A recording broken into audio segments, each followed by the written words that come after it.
how do we solve the fixed cost problem in Excel? So just to recall, we have 3 products, right? We have 3 resource constraints. We want to find the number of units to produce for each product such that these resource constraints are satisfied. We want to maximize the total profit from producing those units, but we also have the setup cost. And so if the product is produced, we want to subtract from our total profit the corresponding setup cost, 1,800 or 900. Okay, so I'm going to put the variables here at the top. I'm going to say for each product, and I will say units produced, right, xi, and I will also say is product produced yi. Right, so this is my variables. Okay, and remember the first is right. So for example, I can have here 10, I can have here 1, which means, right, I'm paying the fixed cost for producing product I produced, this product produced yi, and this is number of units for 2 and 3, and this is binary variable, right? So I'm going to again move my profits here upwards, right? So now I will say, this is available time here, okay? I'm going to say, what's the total profit, right? That's going to be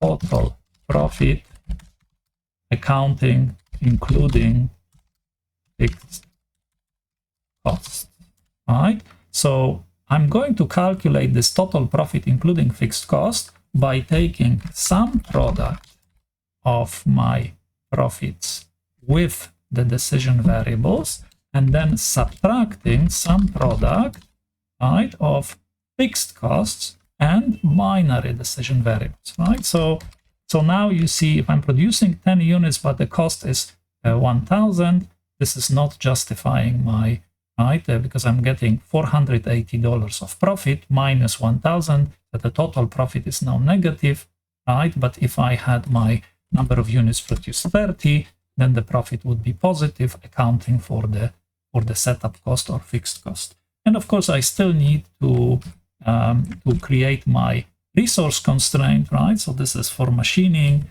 used time. I need to calculate and make sure it's less than or equal available time. So this is going to be some product. And you see here, I will just use the x variables, right? So I'm going to take number of hours multiplied by corresponding units produced, but not the binary variables, right? And paste this.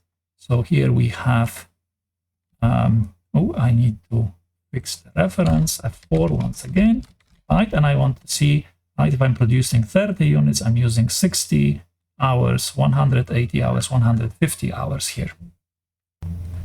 So what would happen if I try to solve this problem now in Excel with just resource constraints and having these decisions, number of units to produce and is product produced or not? So let me go to the solver, select the total profit, and then say I want to maximize total profit by changing these 6 decision variables. Remember, x and y are decision variables, and then add the constraints on resources, right? You say use time less than or equal available time for the 3 types of resources, but also I will add is product produced, the y variables, they have to be binary, right? The x's will be non-negative, which is going to be ensured by this checkbox. I'm going to select simplex LP as a solving method, and I'm going to go to options, and in the options, I will say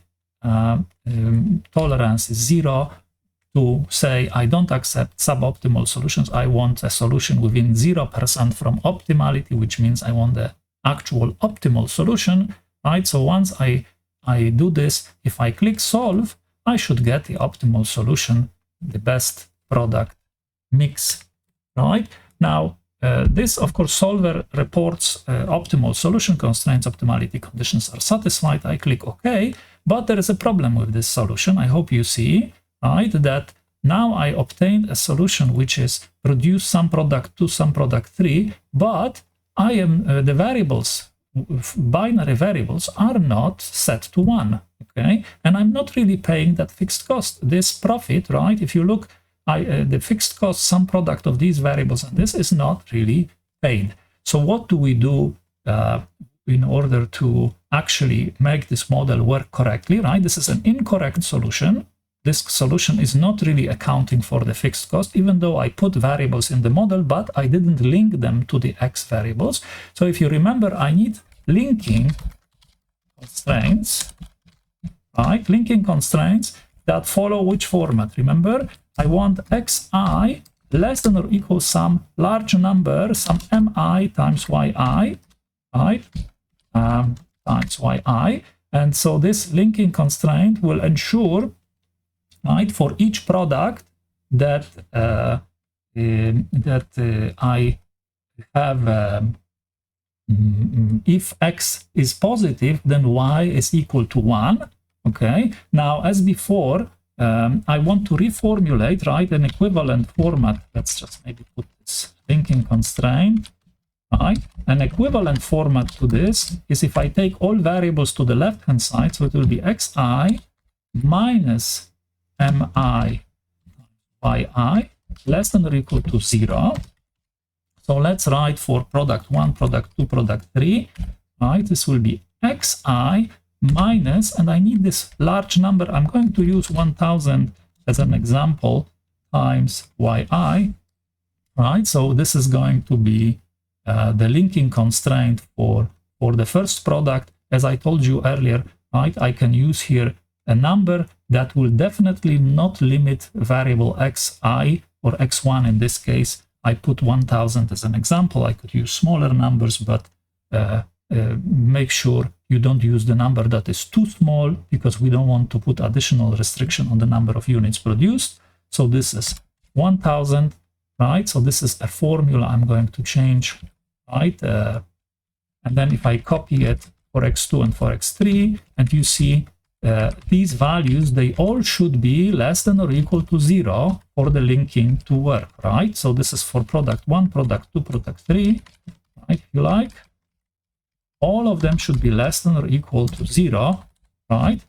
Less than or equal to 0. I'm not going to keep it here, just remember the linking is this constraint less than or equal to 0. So you see this is not less than or equal to 0 and this is not. That means the linking constraint is not satisfied. Of course, it's not satisfied because this is not 1 and this is not 1.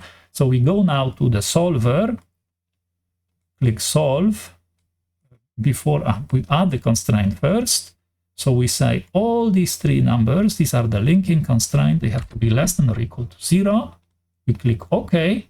And now if we solve again, the solver now chooses, you see, it chooses, right, the solution is optimal, and it chooses still to produce product 2 and 3, but now binary variables are equal to 1, and you see the total profit is according to the production, right, but also it is reducing the profit by 800 and 900 of fixed cost, because the variables are set to 1, right? So in this case, you have a solution which accounts for the fixed cost and for the variable cost. And suppose, you know, if the setup cost is higher for one of the products. So for example, imagine that the fixed cost for this third product is not 900, but it's, for example, 3000.